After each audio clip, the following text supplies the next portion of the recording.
ഇതുവരെയുള്ള ഞങ്ങളുടെ ഒരു വിലയിരുത്തലനുസരിച്ച് സംസ്ഥാനത്തെ വിവിധ റൂട്ടുകളിൽ അത് വ്യത്യസ്തമാണ്. കെ എസ് ആർ ടി സിയുടെ സാന്നിധ്യം കൂടുതലുള്ളിടത്തും കുറവുള്ളിടത്തും തമ്മിൽ വ്യത്യാസങ്ങളുണ്ട്. റൂട്ടുകളിലൊക്കെ 1000 മുതൽ 6000 രൂപയുടെ വരെ കുറവ് ഓരോ ബസ് ഉടമയ്ക്കും നിലവിലുണ്ടായിക്കൊണ്ടിരിക്കുകയാണ്. അപ്പം ഞങ്ങൾ ഇന്നത്തെ ബഹുമാനപ്പെട്ട മുഖ്യമന്ത്രിയുടെ ബഡ്ജറ്റിനെയാണ് ഞങ്ങൾ ഇന്ന് പ്രതീക്ഷിച്ചിരുന്നത്. ബജറ്റ് പ്രഖ്യാപനം ഞങ്ങൾ കേട്ടു. അദ്ദേഹം പൊതുഗതാഗതത്തിനെ സംരക്ഷിക്കുക, പ്രത്യേകിച്ച് സ്വകാര്യ മേഖലയെ സംരക്ഷിക്കുക എന്നുള്ള ഉദ്ദേശത്തോടു കൂടി അദ്ദേഹം ഒരു വലിയ പ്രഖ്യാപനം നടത്തിയിരുന്നു. 50% ഞങ്ങളുടെ വാഹന നികുതിയിൽ കുറവ് വരുത്താൻ ഇന്നത്തെ ബഡ്ജറ്റിൽ പ്രഖ്യാപനം ഉണ്ടായി. അപ്പം ഞാനിതിൻ്റെ ഈ 50% കുറവിൻ്റെ ഫിഗർ ഒന്ന് ആദ്യം നിങ്ങളോടൊന്ന് പറയാം. നിലവിൽ 50% കുറവ് എന്നൊക്കെ പറയുമ്പോൾ ഒരു വാഹന നികുതി ഇനത്തിൽ 50% കുറവ് വരുത്തുക എന്ന് പറഞ്ഞാൽ ഒരു സർക്കാരിനെ സംബന്ധിച്ചിടത്തോളം അതൊരു ചെറിയ കാര്യമായിട്ട് ഞങ്ങൾ കണക്കൂട്ടുന്നില്ല. ഒരുപാട് വലിയ നികുതി അടയ്ക്കുന്നവരാണ് സംസ്ഥാനത്തെ സ്വകാര്യ ബസ് ഉടമകൾ. അപ്പോൾ അവർക്കതൊരു വലിയ ഒട്ടനവധി വാഹനം അടയ്ക്കുമ്പോൾ വലിയൊരു ഫിഗർ വരുന്നതാണ്. പക്ഷേ അതിൻ്റെ ഓരോ ബസ് ഉടമയ്ക്കും ഉണ്ടാകുന്ന അതിൻ്റെ നേട്ടം എന്താണെന്ന് കൂടി ആദ്യം ഒന്ന് പറഞ്ഞിട്ട് നമുക്ക് ബാക്കി കാര്യങ്ങളിലേക്ക് കിടക്കാം. ഇവിടെ സാധാരണ ഏറ്റവും കൂടുതൽ ഓടുന്ന ബസ്സുകളിൽ 38 സീറ്റ് വലിപ്പമുള്ള ബസ്സുകളാണ് ഏറ്റവും കൂടുതൽ നമ്മുടെ സ്വകാര്യ മേഖലയിൽ ഓടുന്നത്. ഇപ്പോൾ ഓടുന്ന 10,000-ലധികം ബസ്സുകളിൽ ഏതായാലും 8,000-ഓളം ബസ്സുകൾ 38 സീറ്റ് ഓളം വരുന്ന ബസ്സുകളാണ്. അതിൻ്റെ നിലവിലെ ടാക്സ് ഞങ്ങൾക്കൊരു 90 ദിവസത്തേക്ക് 19,170 രൂപയാണ്. ആ 19,170 രൂപയുടെ 90 ദിവസത്തേക്കാണ് ഈ ടാക്സ്. അപ്പോൾ ഒരു ദിവസം ഞങ്ങൾക്ക് 213 രൂപയാണ് ടാക്സ് ഇനത്തിൽ കൊടുക്കേണ്ടി വരിക. അപ്പോൾ ഒരു ദിവസം 213 കൊടുക്കുന്നത് 50% കുറച്ചു എന്നുള്ളത് 106 രൂപ 50 പൈസ ഒരു ബസ് ഉടമയ്ക്ക് ഒരു ദിവസം സർക്കാർ ഇളവ് തന്നിട്ടുണ്ട്. അപ്പം നമ്മൾ സംസാരിക്കുമ്പോൾ 50% ഇളവ് നൽകി എന്ന് പറയുമ്പോൾ ബസ് ഉടമയ്ക്ക് ഒരു ദിവസം ബസ് സർവീസ് നടത്തിയാൽ കിട്ടുന്ന ടാക്സിൻ്റെ ഇളവിൽ ഈ ബഡ്ജറ്റിൽ പ്രഖ്യാപിച്ചിട്ടുള്ളത് 106 രൂപ 50 പൈസയാണ്. ഇത് ഏറ്റവും കൂടിയത് 25,650 രൂപയാണ് ഏറ്റവും കൂടുതൽ ടാക്സ് അടയ്ക്കുന്ന വലിയ ബസ്സുകൾ. 48 സീറ്റ് ബസ്സുകൾ ഓടുന്നതിൽ 25,650 രൂപയാണ് 90 ദിവസത്തേക്ക് ടാക്സ്. അപ്പോൾ ഒരു ദിവസത്തേക്ക് 285 രൂപയാണ്. അതിൻ്റെ പകുതി കുറച്ചാൽ ഞങ്ങൾക്ക് കിട്ടാൻ പോകുന്നത് 142 രൂപ 50 പൈസയാണ്. അപ്പോൾ ഏറ്റവും വലിയ ബസ്സിന് കിട്ടുക ഒരു ദിവസത്തെ ഇളവ് 142 രൂപ 50 പൈസയാണ്.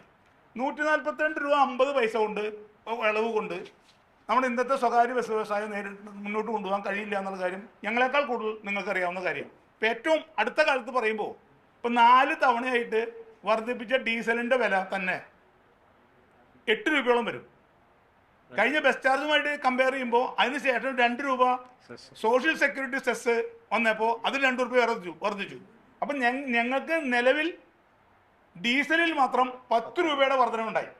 അതായത് ഒരു ദിവസം 80 ലിറ്റർ ഡീസൽ അടിക്കുന്ന വണ്ടിക്ക് എണ്ണിട്ട് 640 രൂപ 640 രൂപയുടെ വർധനവ് ഡീസലിൽ മാത്രം 640 രൂപയുടെ വർധനവ് ഒരു ദിവസം ഞങ്ങൾക്ക് വന്നു കഴിഞ്ഞു. ഇതിൽ 90 അടിക്കുന്നത് 100 അടിക്കുന്ന വണ്ടി ബസ്സുകളൊക്കെ വേറെ ഉണ്ട്. ഞാനൊരു ആവറേജ് ബസ്സിനെ കുറിച്ച് പറഞ്ഞതാണ്. അപ്പോൾ ഈ സംസ്ഥാന സർക്കാർ പ്രഖ്യാപിച്ച 50% ഈ നികുതി ഇളവ് ഈ വ്യവസായത്തെ നിലനിർത്താൻ ഉതകുന്ന ഒന്നല്ല. സർക്കാരിനെ സംബന്ധിച്ചിടത്തോളം വലിയ കാര്യമാണ്. ഞങ്ങൾക്ക് വലിയ ഗുണം കിട്ടുമായിരുന്നു. പക്ഷേ ഞങ്ങളുടെ നിലവിൽ ഇപ്പോഴത്തെ ഞങ്ങളുടെ വിഷയങ്ങൾ നിലനിൽക്കുമ്പോൾ അത് ഞങ്ങൾക്ക് അതുകൊണ്ട് യാതൊരു ഗുണവുമില്ല.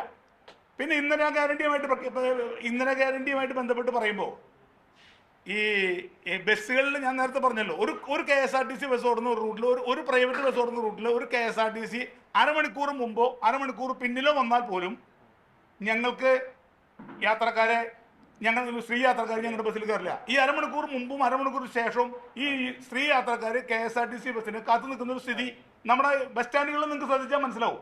ഇപ്പം ഞങ്ങളുടെ ബസ്സുകളിലുള്ള 70% വരുന്ന യാത്രക്കാരായിട്ടുള്ള സ്ത്രീകളുടെ സാന്നിധ്യം ബസ്സുകളിൽ വളരെ കുറവാണ്.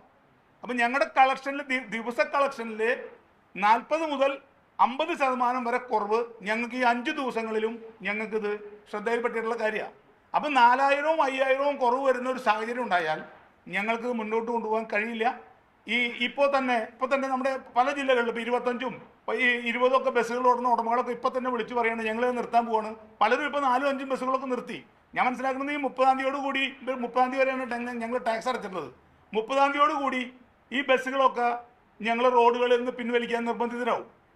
ഇവരൊക്കെ ഈ ബസ്സുകളൊക്കെ ഞങ്ങളൊരു സമര പ്രഖ്യാപനത്തിനൊന്നും ആവശ്യം വരുന്നത് തോന്നുന്നില്ല. അതിന് മുമ്പ് തന്നെ ജൂലൈ 1-ന് ശേഷം സംസ്ഥാനത്തെ ബസ്സുകൾക്ക് ഓടാൻ കഴിയാത്ത ഒരു പരിസ്ഥിതി വരും. ഈ വിഷയങ്ങളൊക്കെ ഞങ്ങൾ നേരത്തെ നിങ്ങൾ പങ്കുവെച്ചിട്ടുള്ളതാണ്. അപ്പോൾ സ്വകാര്യ ബസ്സുകളെ സംരക്ഷിക്കാനുള്ള സംസ്ഥാന സർക്കാരിൻ്റെ പാക്കേജ് കേവലം 50% നികുതി കുറയ്ക്കലല്ല, അതിന് ഞങ്ങൾ ചെറുതായി കാണുന്നേ ഇല്ല. 50% നികുതി കുറയ്ക്കൽ വലിയൊരു സംഭവമായിട്ട് ഞങ്ങൾ കാണുന്നു. കഴിഞ്ഞ ഗവൺമെന്റ് 2 തവണയായിട്ട് 14% നികുതി ഞങ്ങൾക്ക് കുറച്ച് തന്നതാ. ഞങ്ങൾക്ക് 14% കുറച്ചിരുന്നു. പക്ഷെ അന്ന് മറ്റ് ചെലവുകൾ വർധനവും നമുക്ക് ഉണ്ടായിരുന്നില്ല. പക്ഷെ അതിനുശേഷം ഉണ്ടായ വർധനവൊക്കെ ഇങ്ങനെ നിലനിൽക്കുകയാണ്. അതുകൊണ്ട് ഞങ്ങൾ ഉദ്ദേശിച്ച പാക്കേജുകളൊന്നും തന്നെ സംസ്ഥാന സർക്കാരിൻ്റെ ഭാഗത്തുനിന്ന് ഉണ്ടായിട്ടില്ല. ഞങ്ങൾ സംസ്ഥാന സർക്കാരിനോട് വയ്ക്കാവുന്ന ഒരു നിർദ്ദേശം, അതായത് ഇപ്പോൾ സംസ്ഥാന സർക്കാർ പ്രഖ്യാപിച്ച ഇന്ദിരാ ഗ്യാരണ്ടി എന്ന് പറയുന്നത് ഈ സ്ത്രീ ജനങ്ങൾക്ക് സൗജന്യ യാത്ര എന്നുള്ളതാണെങ്കിൽ അത് കേവലം സംസ്ഥാനത്തെ പകുതി ജില്ലകളിൽ മാത്രം ഒതുങ്ങി നിൽക്കുന്ന ഒരു കാര്യം. പകുതി ജില്ലകളിൽ മാത്രം ആണ് കാര്യമായ പ്രയോജനം സ്ത്രീകൾക്ക് ലഭിക്കുന്നുള്ളൂ. ഇപ്പോൾ വടക്കൻ ജില്ലകളിലൊക്കെ അത്ര പ്രയോജനം ലഭിക്കുന്നില്ല. ഞങ്ങൾ പറയുന്നത് സംസ്ഥാനത്തെ ഗവൺമെൻറ് സ്ത്രീ ശാക്തീകരണത്തിന് മുൻപോക്കം നൽകുമ്പോൾ ഗവൺമെൻറ് ഒരു കാര്യം തീരുമാനിക്കുകയാണ്, എല്ലാ സ്ത്രീകൾക്കും ഒരേമാതിരി സൗജന്യം ലഭിക്കണമെന്നൊരു തീരുമാനം ഉണ്ടായാൽ KSRTC സംബന്ധിച്ചിടത്തോളം വടക്കൻ മേഖലയിലൊന്നും വ്യാപിക്കാൻ കഴിയില്ല. ഇപ്പം ഞങ്ങളുടെയും കൂടി സഹായം വേണം. ഞങ്ങളും സംസ്ഥാന സർക്കാർ പ്രഖ്യാപിച്ച സ്ത്രീ സൗജന്യ യാത്രയോട് ഞങ്ങളും സർക്കാരിനോട് ചോദിക്കാൻ ഞങ്ങൾ ആഗ്രഹിക്കുക. അപ്പം അങ്ങനെ ഒരു കാര്യം ചെയ്താൽ മതി. സർക്കാർ ഇപ്പോൾ KSRTC ചെയ്യുന്ന മാതിരി ഞങ്ങളും 0 ടിക്കറ്റിംഗ് അടിച്ചു കൊടുക്കാം. അത് ആ പണം ഞങ്ങൾക്ക് കോമ്പൻസേറ്റ് ചെയ്യാനുള്ള ഒരു സാഹചര്യം സർക്കാർ ഉണ്ടാക്കി തന്നാൽ മാത്രമേ സ്വകാര്യ ബസ്സുകൾക്ക് ഇനി സർവൈവ് ചെയ്യാൻ കഴിയുള്ളൂ. അതുകൊണ്ട് അക്കാര്യത്തിൽ ഈ ടാക്സ് കുറവ് കൊണ്ടൊന്നും മാത്രം സ്വകാര്യ ബസ്സുകൾ നമുക്ക് രക്ഷപ്പെടാൻ കഴിയില്ല. അതുകൊണ്ട് അത്തരത്തിലുള്ള ഞങ്ങൾക്കുള്ള ആനുകൂല്യങ്ങൾ, ഞങ്ങൾ ഡീസലിലൊക്കെ വലിയ വില കുറയ്ക്കുന്നതാണ് ഞങ്ങൾ വിചാരിച്ചത്. ഇപ്പോൾ കേന്ദ്ര ഗവൺമെൻറ് അടുത്ത കാലത്ത് നമ്മൾ ആ ഒരു പ്രതീക്ഷയിൽ നിൽക്കുകയാണെങ്കിൽ പുതിയ തെരഞ്ഞെടുപ്പുകളൊന്നുമില്ല. കേന്ദ്ര ഗവൺമെൻറ് എത്രത്തോളം കുറയ്ക്കും, കേന്ദ്ര ഗവൺമെൻറ് എക്സൈസ് ഡ്യൂട്ടി കുറച്ചത് മാത്രം കുറയ്ക്കുമോ, വിലയിൽ ബാധിക്കുമോ എന്ന് നമുക്ക് പറയാൻ കഴിയില്ല. അപ്പോൾ നാളെ കേന്ദ്ര ഗവൺമെൻറ് ഡീസലിന് വില കുറയ്ക്കും, അല്ലെങ്കിൽ അത് കുറയും ഇത് കുറയും എന്നൊക്കെ പറഞ്ഞ് നമ്മൾ കാത്തു നിൽക്കാനൊന്നും ഞങ്ങളെക്കൊണ്ട് കഴിയില്ല. അടിയന്തരമായി ഞങ്ങളുടെ കാര്യത്തിൽ ഒരു പുനർചിന്തനം നടത്തി ബസ്സുകൾ ഓടാനുള്ള ഒരു സാഹചര്യം ഉണ്ടാക്കി തന്നില്ലെങ്കിൽ സംസ്ഥാനത്ത് സ്വകാര്യ ബസ്സുകൾ ഒരു മുന്നറിയിപ്പില്ലാതെ ഏത് നിമിഷവും നിന്നു പോകുന്ന സ്ഥിതിയിലേക്കാണ് നിലവിൽ കാര്യങ്ങൾ എത്തിച്ചേർന്നിട്ടുള്ളത്.